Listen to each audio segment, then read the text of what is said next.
इतना ही नहीं बल्कि अब ये विरोधी पार्टियां इनसे अनेकों और भी हथकंडे इस्तेमाल करवा सकती हैं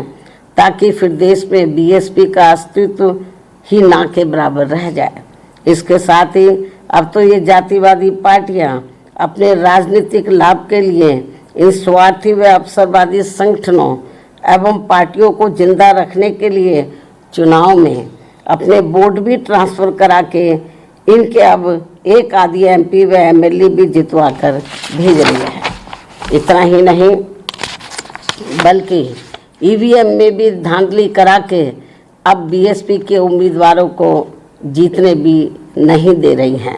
ताकि दलित एवं अन्य उपेक्षित वर्गों के लोगों का बीएसपी से मोह भंग हो जाए। हालांकि ईवीएम में धांधली को लेकर अब विपक्ष की पार्टियां भी काफ़ी कुछ बोल रही हैं।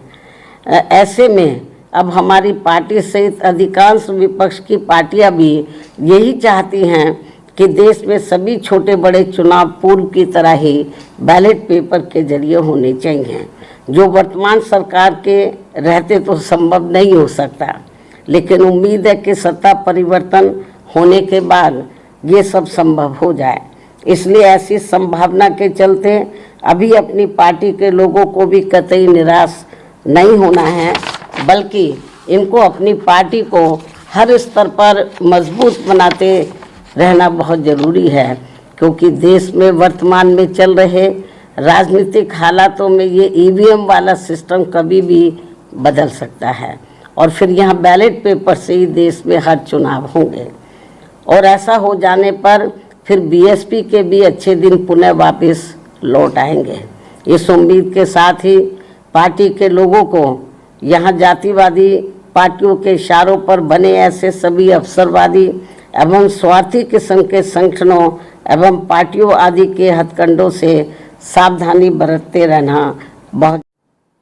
इसमें कोई संदेह नहीं है कि देश में परम पूज्य बाबा साहब डॉक्टर भीमराव अंबेडकर की मूवमेंट को आगे बढ़ाने वाली तथा दलितों एवं अन्य उपेक्षित वर्गों की बहुजन हिताय व बहुजन सुखाय के सिद्धांतों पर चलने वाली यहाँ एकमात्र अम्बेडकरवादी पार्टी केवल बीएसपी है। और जब से इस पार्टी के सांसद व विधायक आदि बने हैं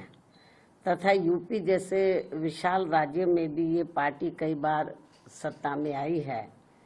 तो तब से केंद्र व राज्यों की भी सत्ताधारी और विपक्ष की भी अंबेडकर विरोधी जातिवादी पार्टियां किस्म किस्म के साम दाम दंड भेद आदि अनेकों हथकंडे इस्तेमाल करके बीएसपी को कमजोर करने में लगे हैं।